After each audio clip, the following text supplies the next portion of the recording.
Kufuor mo building no omo allow people to share their opinion Kufuor adonom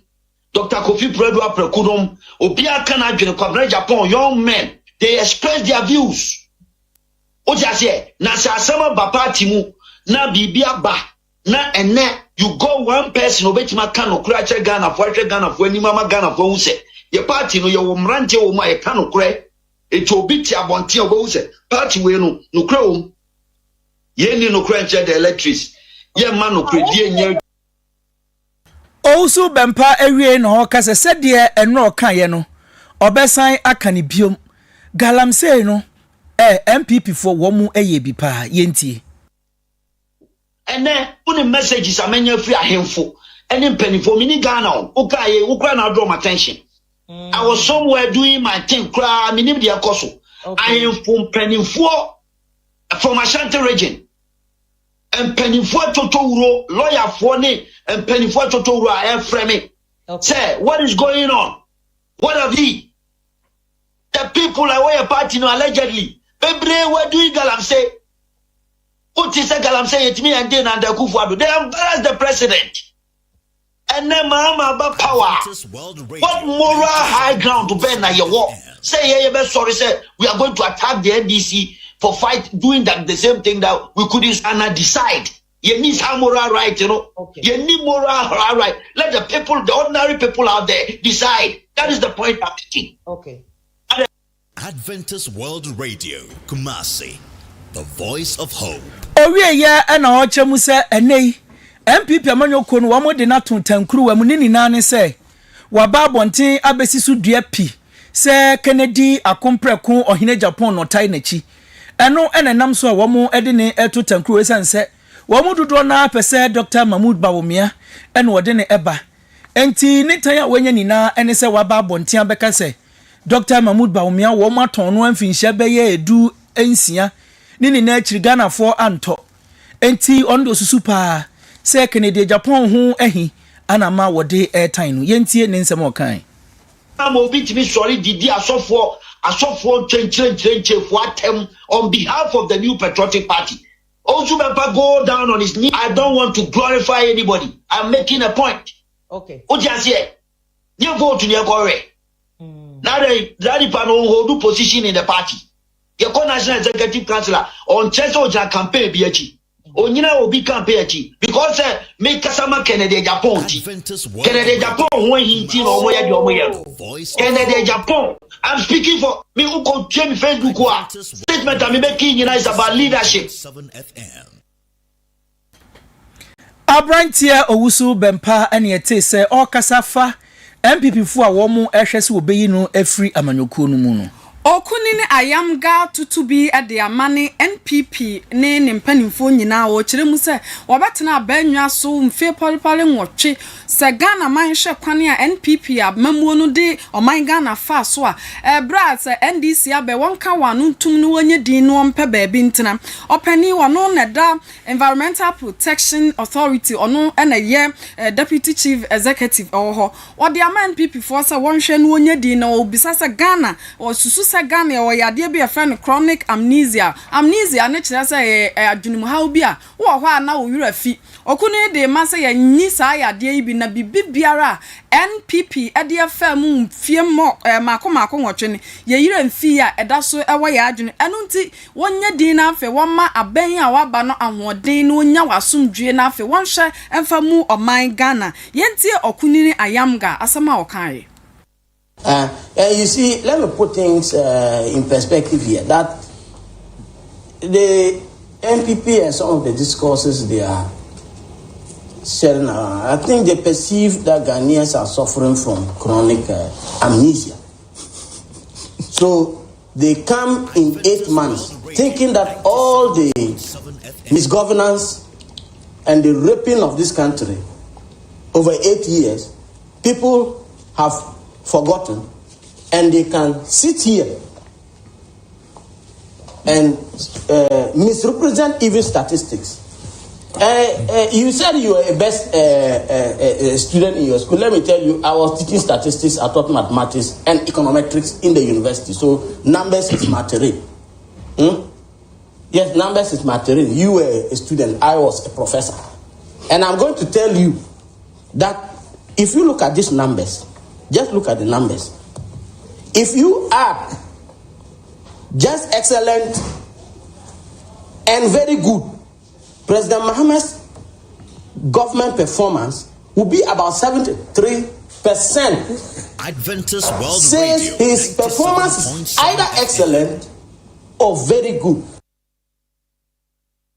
Penny Ayamga ono na ye deputy chief executive Edema Environmental Protection Authority odoma nkoma boy en baabi a wode ya betena wo mo na e hwa abo ho ba pani ne da ano ne yete se ono atete bi di ama NPP amanyoku no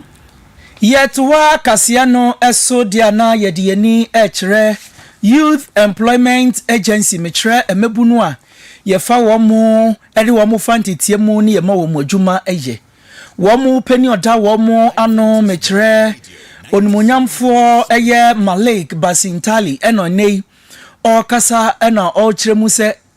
womu abo wo humodin ye pa ape eye emebunu a womu eni da ho na womu pese wo bobrada che ede womu afantitie mu se enei ye ko efiase ahodo na wombra no wombeboa eye empanifo wo ho a womu ehwe na wo hwe wo mo ede wo makogu efiase no mekire prisons eno mu ena o kasa na o kire se enya de wo mo a yafa wo mu ye prison air service air personnel nemum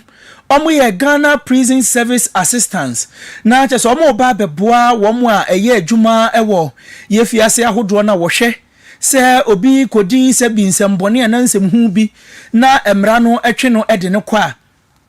wobehwe ne so na ompie ensan bambedi bone enumu eno ne wo mo a yebeka se graduate wo mo a yede o mafantitie mo wo ba bonten abeboa prison service eye wo mo a ehwe eho no so no o kiremu se mo ba bonten mo mbomodin se mo beba beye adwumaden aboa na Ghana prisons nso etumi ejina brane na eba no efiase a yente ensemboni bia emfa emfri ho Osei de futu mom so wo mu hu se enye wo mu na ye Ghana Prison Service eye personnel so nankasa ne mom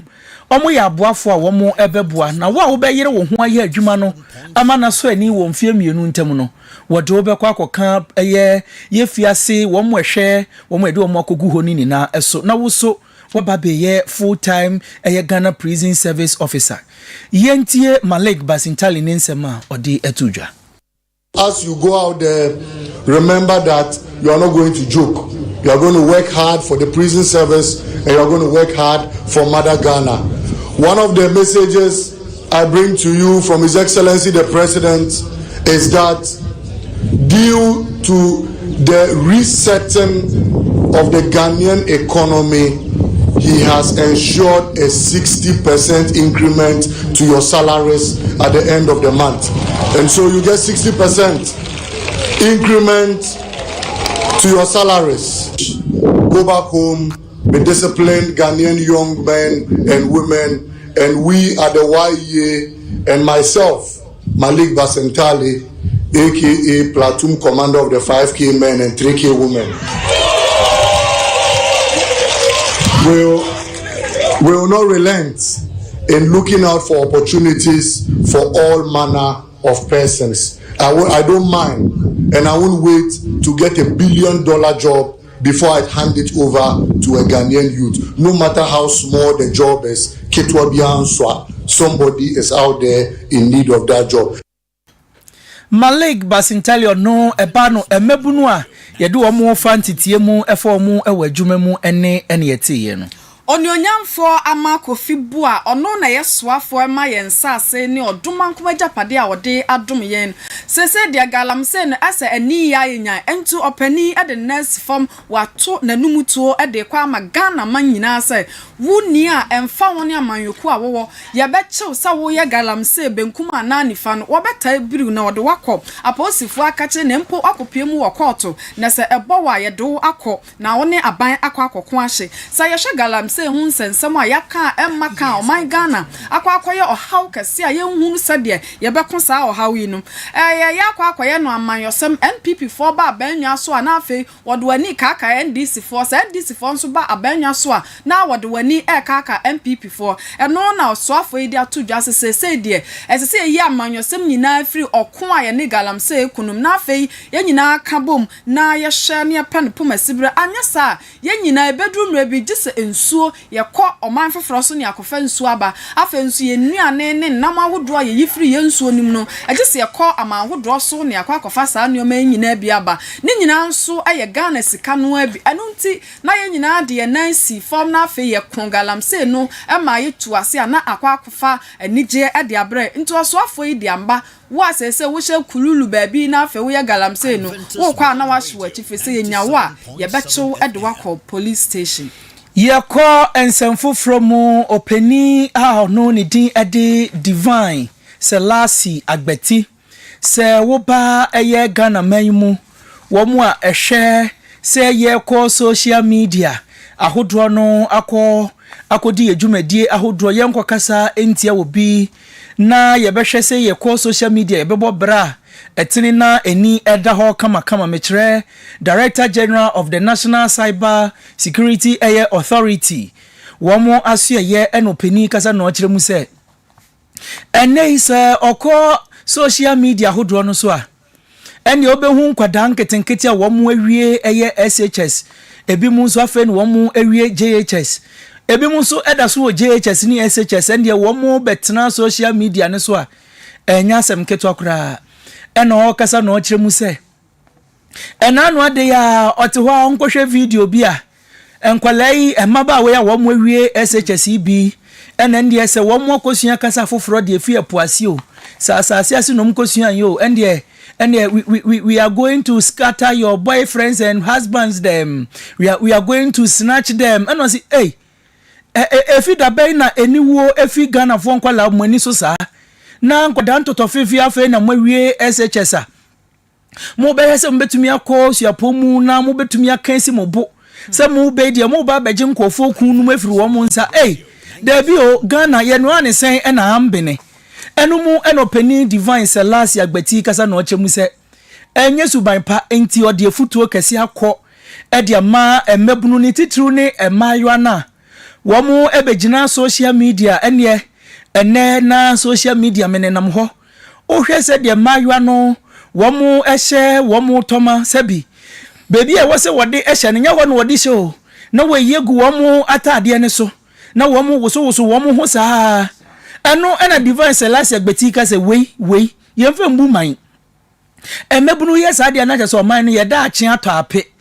esan se womu e wo se da ache obebo brapa se de yedi kan ka se internet never forget de obe ya wo de betu ho bia no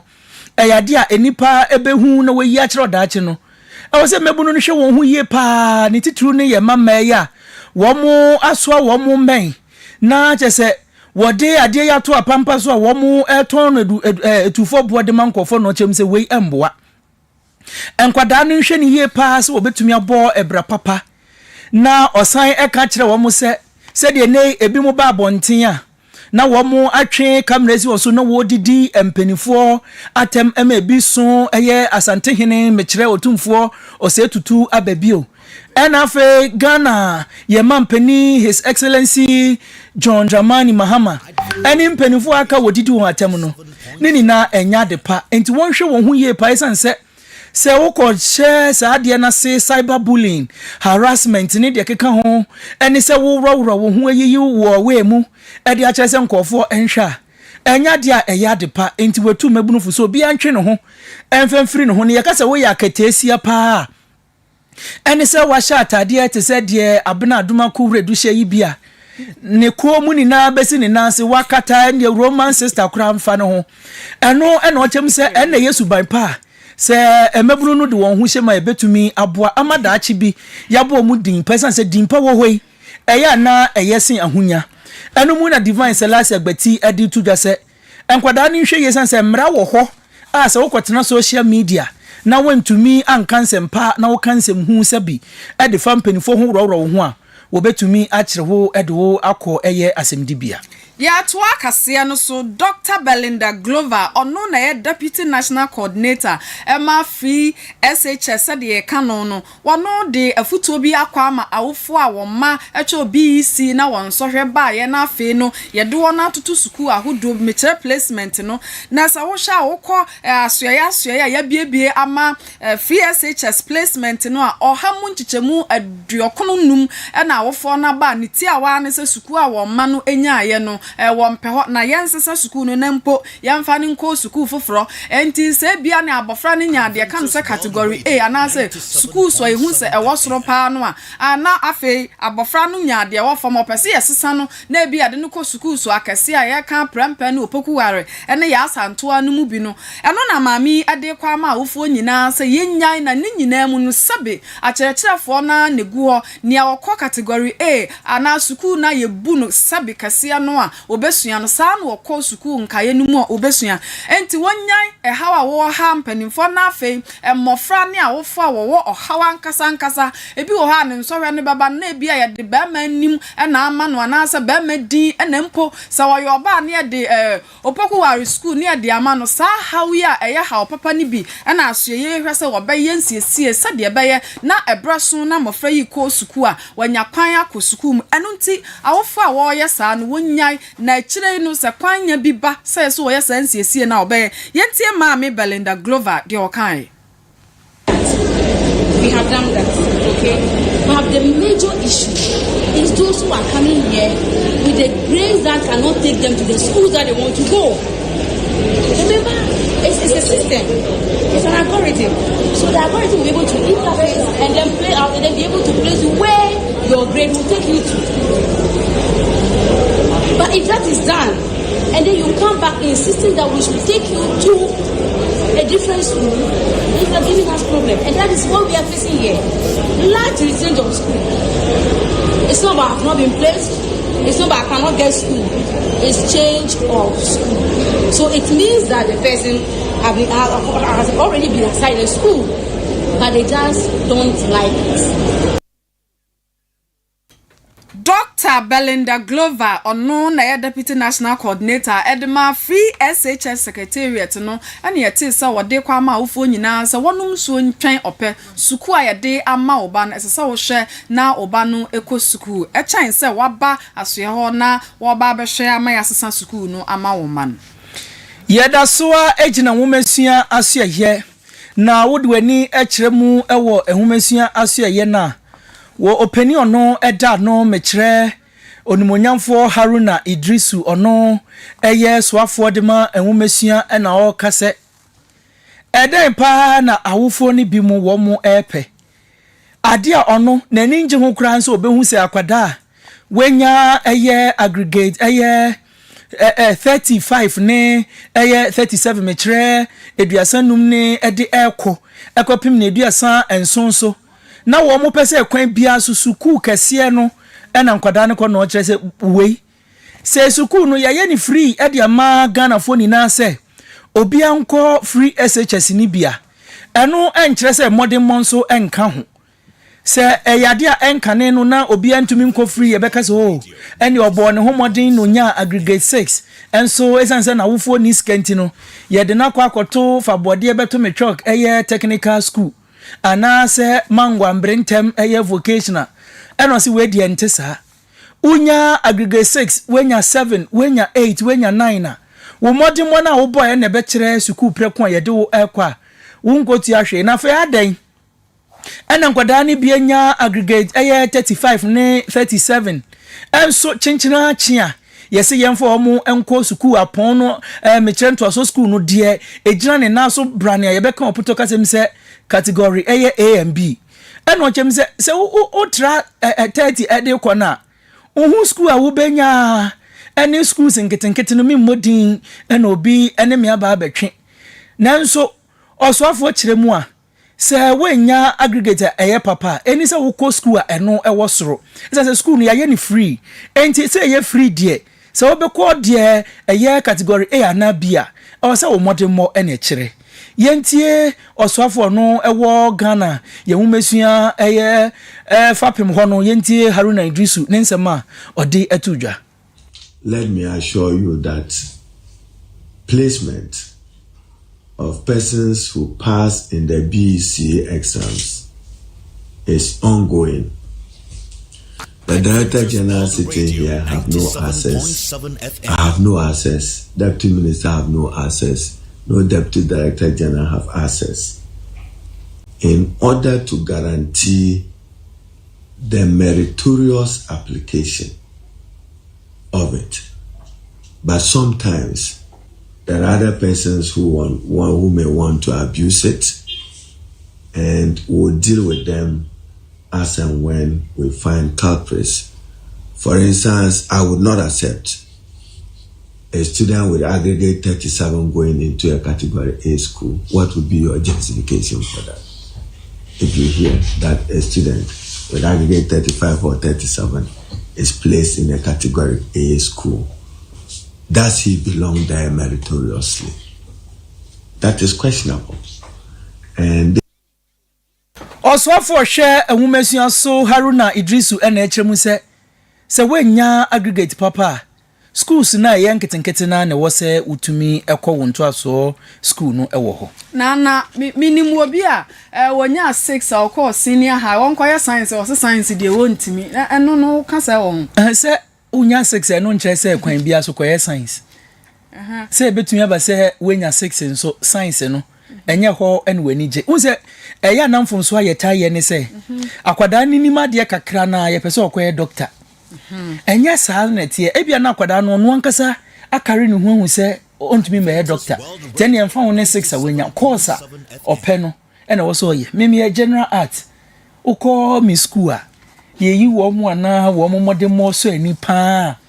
na me ka ho bi enso me ko e mankwa nkwa science esan se me ntumi nhwe obi anim emfa pane enwo no enti na e wo se kasa na me pe enti me betena radio so na me baba me nu kakra yo ya to akasia no so ye de ani kyerem ewo asante achim na ho na nsan ye kasia mu no ebeto abonten sa omampani John Dramani Mahama etwa nani abehwe akuafo a wodno wodonto osi wo ho atoto wonto osi ni bi ama won na nei asamfofra asa ba betodwa ama akuafo a wo ho no nso ne se free senior high se de ye no nyame ya adrom ama opani atonto osi bi afri akuafo a no asante achim ho de ama senior high schools ni bia wo asantememu we de anije pa brakuafo a wonnom donto titiriw ese ebeboa ama wonnwuma ahodo no akoso afensu ntosi a brewo mojani ese sika ne ahoden edo na mpo ntosi ni beba no wonya tofo no yebetompa ebo no wofam no aban anamon wotu ede anamompa na abrewom afensu ya afie atwa mu no kuani a ye born abasopa de ye best farmer ewo mensini ni mu no owura Prince Obia Muakon editu jase eyampa aban na boa mayato jenne no moto no mako ahanwotwe na afei entosi adaka bebira wacheche edi ama suku ahodo wa santememu ha suku nu bi age atum se niema aban ede baaye no wonsa ka weye enigi sempa de ma asanteman suku nu mu a ewo ahane bi afei nso wo sresa aban entre ne nsam nampo enkwa afana nyina sade beya amantam dunsia no benya nsunsuaso na benya mfaso ewo nioma yenya yedua ne ha na ye to na yede adi ewo ha no nso yeko ensemfofro mu edia na yedaso gina asante mantami mu no Ghana Water Company Limited mekire wo mu hwe yensuo so ema yensuo enye bia nom di bi edwade na yedi bi nu aduane etwa yenum spedede wo mu edia ba bonten se die wodi wani ekire barikese water treatment plant ai no ewo barikese na eyade a wo mu edi credo kakraka pa ende se tie ni wo mu kona kobrane credo eda no ko ho wo mu di akwakotum ni na ne se enya dia ensio no ahoden e wo se enya na etumi ema ye ni na no yenya eye enyinam kanea ne ade no yetumi enya binti no ene mpanifo edi abase ensio na hoden akofom ekofom pa emno enam so ma wodi ababonten se womo antumu a enyinam kanea nso eho dadwen beba beye asem kese pa edi amainti ene die Ghana Water Company Limited in Pennyford Yaba, and Nedua ya wabrebo eye nonkron ebremu and wode communicate metre wade krata ba bonten se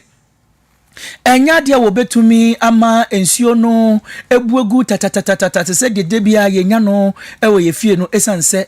womo eba beye enhyehyeye na womo etumi emiemia womo mfidie ni mu ama mfidie no etumi egina brane eno no wode atudwa se efi ene ekweya nsuo mu atuntumatuntum ebeba ene ye ya ne atu nsuo nim se atu nsuo no mu a womo srewa enhye wo dan mu ana ufie entwa womo adapa nini na ye yi edie nti ena womo atu nsuo mu a wo hwe se mfidie wodidi dwuma nini na no wobɛsiesie no ama na yɛ kama sɛ de bɛyɛ ensuo ne ba yɛ nkonya kwenya kunsuo na eni poto sebiti sɛ efom gata mu de ndabi na eni bɛte krogen ne didi adwuma ankofa yade bia ambre yen yɛda so ɛwɔ gridco ɛne wɔn sensemu na abeto dwa yɛse ebi so dum so aba ebi nso si dum so ɛma na no na opani a wɔnom ɛna te adwam ɛma gridco ɛyɛ ambassador Cabral Blay Amihe ɛde ato dwa sɛ yɛse ni nyinaa yɛnsi ne hu ɛnyɛ asɛm a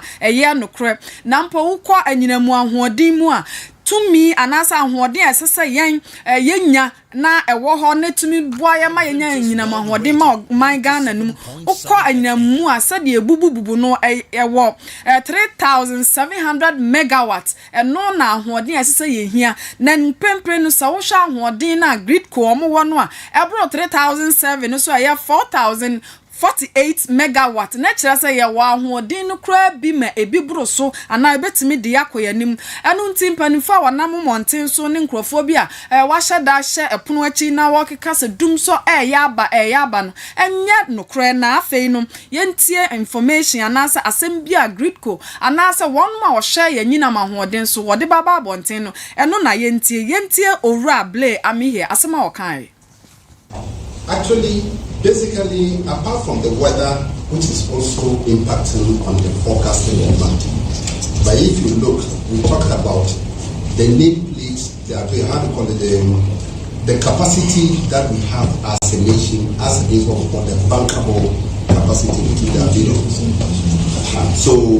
for now, for the past several months, the available capacity normally outstrips what we require as a nation in the next. The available capacity for today is 4,048 megawatts. 4048. Capital M, capital W. That's against what we. Yeah, thank you very much. World Radio 90. Opani a wati edwamu ama gridco eye ambassador Cabral Blay Amihe ne ti say wode to abonten say yesi afadum so sa aba no enya nokre na anyinamu yeda so wo ahoɔden ni bia ebetumi de akoye nimpa ende mekra mi hu dum so ewo mi fie ho achepa ende metumi akase nansen de preso no akofom kakra yeda so egina gridco metre Ghana Grid Company womo asoye eno ena wokọ womo asoye atitreni abedi ekire metre Owura Frank Ochre ekasa no chem se ewom se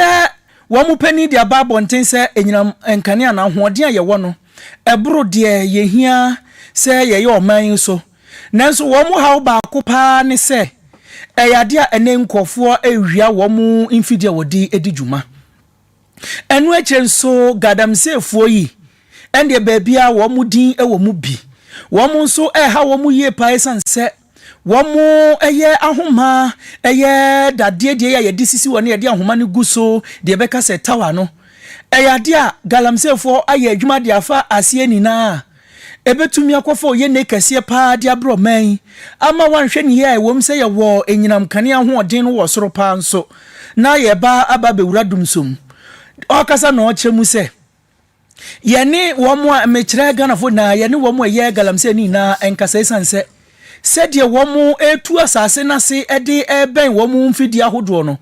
se yanhwe ne na mfidie no egya no ho agufom se kirima ende na enyinam kane ho ensem eba bekọ eye atwe pa enti ewom se womo ahoɔden a wodi bedi wonjuma nanso yamba ya humodin ye pa se ye betumi aboa amagalamsefo a womu etutu nsase na se ben womu ni nina no womu ebejai yentie Frank Ochre nsema ode etu edwa. It can invite near disaster because you know, as we talked about, the line right of way, you need to clear it so that when you need to do maintenance on the line, you can go there. Now, the right of way clearing becomes lucrative to galamseers, and in a number of areas, our people go and see that overnight, people come and do their galamseying activities very close to our towers. Now, the towers, you see them as just steel members, but they are carrying a lot of forces and weights, and so the foundation is really calculated. In fact, they do a lot of studies on the ground to design. Every tower foundation is different depending on where it is, and I'm sure these galamseers don't know, but as you approach close to the lines, we are coming to the point where there are some towers that we have had to rush in to do some intermediary reinforcement. Openi anidin ade Frank Ochre ene ena yeko eti yeno. Aha eye Adventist World Radio 97.7 FM so 108 Otumfo Osei Tutu the second Blvd Street asafo ahimfie kwanso ena yewo. Shanen so se enwumre no nsia kasia yede ebrewi wo mu aso yasen eye Global ICM mechre ope suku pon a wobetumi akwakwaje enwumesua ho ntete na wo humesua tumi akonkan ede ama wo dia enoa ene Global ICM womo eyade a GTech ena agi womo atumuse wobo ejuma sonko pa enei womo dwumadi a wode ba ekiremu a diploma for employment and level 200 university enrollment in Ghana, UK, US of A, Canada, Australia, etc. na chese Global ICM no eyade anya Ghana hankwan wodi wonjuma womo ewo aman ahodro bebre so a enye asemketwa wo epese wo bedi eye dwumadie ni bi ewo ho mekire wo bepe inhunumu eni nimdie na wo so ode ebo wo brapa dia na hyene so se ene wo mu eye accredited tertiary na chese ebasua pon pa dia Ghana eye aban ni na agi wo mu atum Ghana Education Service ne empenufo a kan bi ewom eba ne nwomesua ni na no agi Global ICM atum Juma womu edie ebi eye diploma in education and training, diploma in business management, diploma in accounting and finance, diploma in health and social care, diploma in information technology, diploma in journalism and media studies. Pesa obeyen centronia womu epeboa. Diploma in logistics and supply chain management, diploma in occupational health and security management, diploma in engineering. Na chese opese obeye engineer ne de keka hu ni na wodwe ni kiremu wo Global ICM a wobedi dwumadie no e de ama ofefefe. Womu a betumi akọ school yi bi eye SHS ene wasi womu a enya A1 ekopim E8 wo betumi akonya wo chefa ewom afi MVTI eye grade 1 and 2 nso no wo betumi enya wo chefa ewom o any A level 4 nina muka ho Shani so se wanko school kra ye wo matured students and so ewo ho a o working experience nko ade a ye betumi abo amo benya nimdie ewo suapon yi emu o hwehwe ye kira kwan a ye wo Kumasi airport runabout sepe ekwan ne so na wo behu yen yade a wo ba Kings campus a eno na ye baby a ye wo ewo sepe kwan ne so a ye wo Kumasi airport runabout.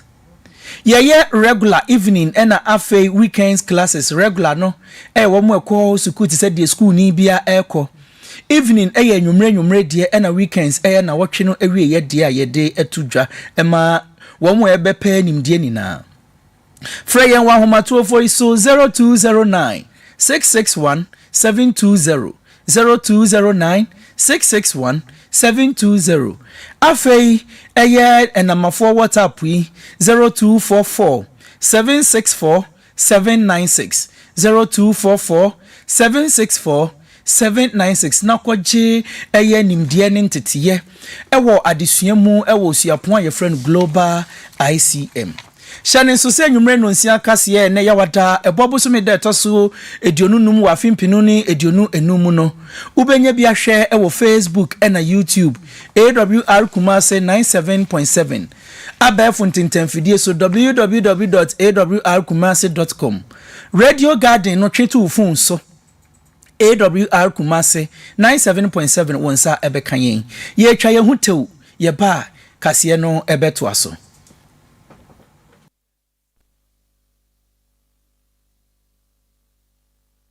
Adventist World Radio 97.7 FM.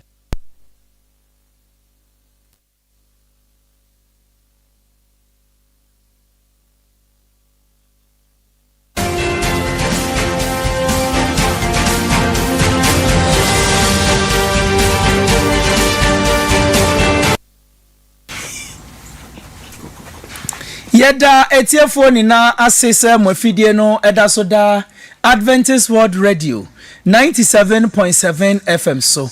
yetwa enwumre no nsia kase ne so ede ama yetiefo yede yeni ekremu ewo eye mekre biaya wo mu ehwe se eba no eye se yekoto fiwo ediegu yenkas ahodo mu na yede edi yenjuma ahodo no wo mu asoye ene empenifo ede aba bonten ekremu se eyade a wo hwe busumi eda yanim ehine me busumi ne da etoso eye ne da edikan ne pepepe no wo mu ede enhyehyeye ede eba bonten ni nina ne se wo mu esusu se ewo se wotumi etoto eye fomu fango no emu enu mu ene neidie wokọ ekopie mu a wo mu epeni kasa na o kyemu se de niama esi ekopa ne de ewo se wotumi bo won homodin ye pa na watoto eye fango no mu se de be ye beboa ama se de wo pese wondu wonjuma no etumi akọ enkan Owura Benjamin Insion no eye Penioda Center for Environmental eye Management and Sustainable eye Energy aso eye na wo kyemu se ebe hia pa se efi bosum eda yenimu no yebetumi ede sikani bi aka eye efomu fango no esanse adwumadie no a wodi no akoba ne sa yentie ensema Mr Benjamin Insion ede etu yenim but a miracle now you say AC data no trace the CD depreciate against the dollar na dey yen na enkan say by 1st October and here fango ni nyina no e bon be cost by 3%. And 3% means that near bia gold a ton 14.20 total so ton around 14.30 or about 14.40 for diesel. So 3% increment means that product bit mark around 14 Ghana cedis 70 pesos per liter or 14 Ghana 60 pesos per liter for diesel. Nti obianka won say 1st October fango bobe be cost kakra okroma. One thing I've realized is that various markets have different pricing models. Various market has certain subsidy regimes. Subsidies mostly are absorbed by government. Say a grandma so crabo no be cost government it may absorb price through subsidy regimes. For example, Nigeria has practiced some subsidy regimes for petrol. Abribia petrol be cost grandma so their prices are constant because are buying absorb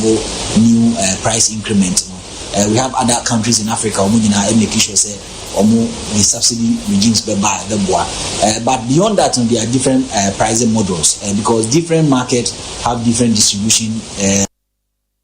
Openi Benjamin Insia ene ete ne nesa o kyeremu se ehini me ne bosome a edikan wa fimpinu ne edionu enum ya mu no eyade afango no ebo ebekosoro kakra Nipa ba wo da kuma na afe Hansonic Junction akwan bi eda ho a atete apansama ma drobafo ene wonum a enam kwan no so brebia no wasu agu aban so ebrebia no afe de abrewa ayipuma kwam abankra chepani e friend Kalamu Adamu Musa ode atudwa se aban atie won sufre no ama afe wo be hye na akwan e wo da kuma ene Hansonic Junction no ho no obeye ede ama won nti onye di na afe wonum so entwen opem wode atudwa se nyame ya adom a na wotwe aye besim no wo hye sampanimfo di mfidi ahodo ne nneoma ne akade a ebeboa ma watimi aye kwan a eda ho no sade be ye beboa ma adrobafo ene won a enam saa kwan no so no won so ho beto yentie opoku yentie opani Adamu Musa asem o kan. This problem has been here for years, but even before I continue with this interview, I want to give the people of Ablekumanov this assurance. We will fix this road once and for all this time around. How soon? My sister, this road, the problems is more than what you are just seeing on the surface. We have issues with drainage. Even though our side of the drainage, underground drainage is being cleared, it's been worked on, there's been desilting. When we move, you know, our boundary just ends at this traffic light. From this traffic light going to Academy and all those places are choked. So although ours is very clean, what the rains do not, when it rains, the waters do not have easier access to flow. We also have this drainage at the back one junction, yes, to Accra Academy. Abankra chepani Owra Adamu Musa ne ete se wode kwama nipa wote da akoma ene Hansonic Junction se wonum so ntwan opena aban ede neoma agu akwa mu a ekwan bi a atete apansam ho no obeya ama won yeko enkran pumpuni mantem na yede ni akyeremu ewo Kwame Nkrumah Circle ukopie mu a ewia kete na ndi abrantie bia waso na foforo wehu bebi a woso odefa na circle enipa ayebo ho dompem na brantie kopie mu a obi ehyen a esi ho oye kode ekowure mu anko otu ehyen no ede akọ enipa wo ho ese no office ehyen no kra eya brantie ne de sanse se de ho ba no oye no ho no ase de wato ehyen da enso wo mu hwehwe mu bisa no na sa kre kra ne tai onto bi eda wo mu ekire no abrantie ni ti ye sanse ebra wonsa so ni mu a na posifo epie ho a wonsa wode keka no na anko ekire we de wo mu de fefa nanim kakra bia wambro no endo ekire kura posifo abekire no a wo mu ede na kopie posifo akache wo kyerem se wo ba be ye enhwehwem no wode na kwa akogina eye asemdibia na emra no ene no edie sanse de okoye ye ne de enye ade a ese efata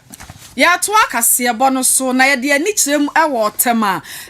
dumja adwuma eko na abo adwuma so no afi watu anamo na kwahia bia esi ene ahema na chembra na abo donko epa husima aduasam yenu no eye Toyota Salon car yi bia ne registration number ye GR 277325 eno na etumi manifi ne kwan so a camera pose esisi wa ye de camera abobo so sade ebeye na ye behwe nipa bonfo ne neoma ekoso nyina no ka yi kobo po yi mu bia eno nti nam so ma enipa bi eto anananom wonse do na opani a oda dum adwumakuo na no ewotama ADO2 Mike Edu ene ne mpanifo bo anan na afi wo hwe ma asumdue ne pepepe ye eba ho na mom nipa oto nanan wonse do no de obo modern na afi wode ne call aban aya asabia Waterma General Hospital se obehwe na afi nchia ne ntoto ye ewo ho no wode aba afi ya posifo egu hwehwemu so ehwe de koba ya enu ntika no kwa etimi mane kokobo po ni mu enam so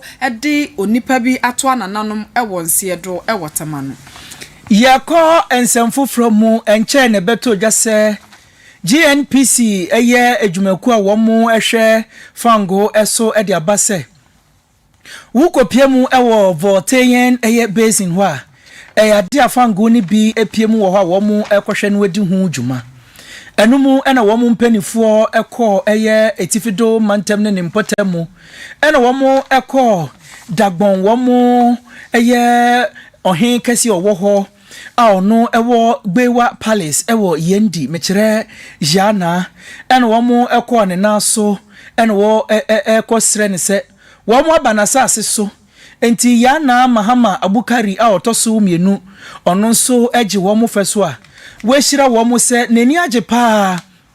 se enei etifido eye efemu nso no womo ababenya eye fangu yi bi ewo fomu a wo babetu enumu no de atumpanifo anim se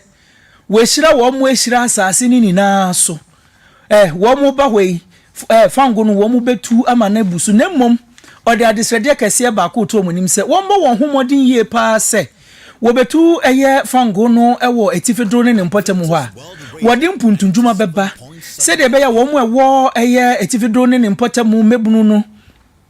emfa wo mani enkyere enkran eni kumase embeye kaya ye adwuma no na wo mu nina nso benya adwuma etumi aye na boa ama oman no etumi etu empon Yekwa amanoni na yekwa amanon dia na ye hyase afri de akoba ne se yekwa French abandada owo ahomigye mu no eye omampani Nicolas Sarkozy wa yache no ade no kwa abankukumu akwa akoda mu mfinhia ne num ne nyina ne se wa ye nhwehwemu ade afa ade bi a wo ye bra na wo di ade afri afi mpimie nu ne nso de kwapem mpimie nu ne edumie nu no ne nyina ne se wo susu se sikasem bi a wono emwa wonya free omampani ana wo Libya pani Gaddafi se de na ye nyina ye frɛ no a wo susu se euro no million mako aduonum na wo gifree opani hɔ a enni kwan sasa bi wo no French ni no nka oba bibima mu ha na obepamwa no wagye se sika yi de afa kuntuna ase aye neoma bi eno na French fo aye nhwehwemu na afi wabɔ papa yi kwa adu de na kogina mranim na yagina so abua se wonkɔ abankukum na wonkotwa emfinhia ne num na se wokɔ na sabio amu okosua bibia oba abontina ebeye enkaide de ama afoforo yekɔ ensemfoforo mu edia said yede atumanim se Ghana mampani His Excellency John Dramani Mahama akɔpiemu ewo eye New York a kasa no sanso na Kenya nso mampani William Ruto enso akɔpiemu wo hobi ena Kenya mampani kasa no ochemu se hey United Nations impenifo mo ya abro papa ebibima mu ha wode wani kire ha yen ena hobambo ho nsem eya na edin edima yen pa enso yen na biribia mo befa ya asrafo ede ekọ omanfoforo so ekodi djuma mu wia na mo agya yen ye ha ede ato ho saa ye ha de ntokwa ene kunkumakunkum ena edi yenya enu mu no kasa no ochemu se UN penifo de mo ye no enya de beboa mumma ebibiman mu nso penifo emba mbeka mechre Security Council wo UN no aso ye permanent membership of the United Nations Security Council no mumma bibifo nso embra so bi se de be ye beboa ama bibi memu hanso no ahobambo nsembe konkan na yetumi etu empon yentie William Ruto ensema oditudwa. For 2 decades Africa has spoken in one voice, demanding justice, equity, and representation in the highest organ of global governance. This demand, however, continues to be ignored, deferred, or endlessly debated to the detriment of both Africa and the legitimacy of the United Nations itself. You cannot claim to be the United Nations while disregarding the voice of 54 nations. It is not possible. Africa is no longer willing to wait on the margins of global governance while decisions about peace, security, and development are made without our understanding, without our perspectives, and without our voice. Africa's exclusion is not only unacceptable, unfair, and grossly unjust, it also undermines the very credibility of the United Nations. Kenya mampani William Ruto ene yokotie ye no. Openi oya church for man NATO meka NATO no ye North Atlantic Treaty Organization eye amaya ho drama akomako aduasam yenu na waka won ho abom Germany kan ho Albania kan ho Belgium Canada Finland France ni amaya ho do na akeka won ho abom ochorofo ye openi Mark Rutte de ababo ntene wo hye ekwan Russia a woni Ukraine ekono sania won atuo ni wa akode ano ayeden no wonum amaya aduasam yenu mpa wono aka won ho abom no omo ho ode no enru Russia de enu nti wode kwa ma amman makomako aduasam yenu nyina se won hwe ye na afa won ka wo hummom na afa akonde ano ode na wode baboa Ukraine na aboa ma watumi ne Russia akono wonfa wo nansi from na afi wonye ni nyina afi nso nhyehyɛ ya hodo betimi agu akwam aboa Ukraine na watumi ne Russia akon na afi wate no empanifo ni amaya hodo yi hwɛ wonfa hyehyɛ ya hodo ni nyina engu akwam sɛ de bɛyɛ na sɛ ɛkyena bi no Russia ma ne ho ne so a Ukraine so betimi asɔre na afi wo mu nyina ɛde abo ani abena ndi agro bi na wo mu edie adan Russia munim Russia man no won Vladimir Putin ne nkofo no Zelensky Debbie eniema wo mu ewo no ntokwa ba ye mpredodo se no wate se Ukraine fu atumi akoye bibi wo Russia man na kwata o mo achi yemfansi hakase ni na asi etiefo ha Adventist World Radio 97.7 FM so Kasie unya BTA ye www.awrkumasi.com unya BTA ye abena roma mo behwe nkonya oyi wa ha ebia se mano afom no momfa red pen na montwa anu mu mano na fom ye momfa ncheme www.awrkumasi.com Radio Garden so ukọ hono mu a ubetumi enya AWR Kumasi 97.7 Facebook any YouTube AWR Kumasi 97.7 so onsa ekanyen ene enwumre ya wada ebobo so mede to so eduonu num wa fimpinu ne eduonu enumu enwumre no nsia kase a ye de beso mu na nsem adi mu akotini bi ene se owusu bempa e de ababonten se MPP amanyoko no wo mu empe no kore enti na wo pese wo yi no efiri mu Dr. Brian Champion so de atodwa se mfa woni mpanifo a wayi wanim de ata mpanifo na ye ka ne ho na wo pre atu franka ama NPP wonno yemto abane nwena oyenkunimdifo sanso ena wo mu a ehwe social media na ye ho nsensem so mekire opani divine selasi agbati di abase maba wana wo social media hodo so kwawro wo ho na wo keka nsem se we wie SHS nti wo bagye nkofo ku no won hwe won ano kasa yie yakọ amano niko hunu se nato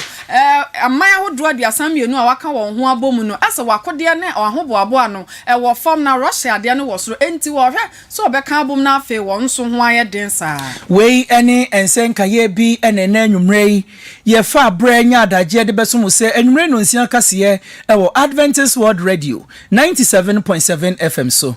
yen na nwumre mote se ye kenkan kase edi amamo eyeme dachi hinini ansa mensa ena abena domaku redu yemamumo enitia adehye yakramo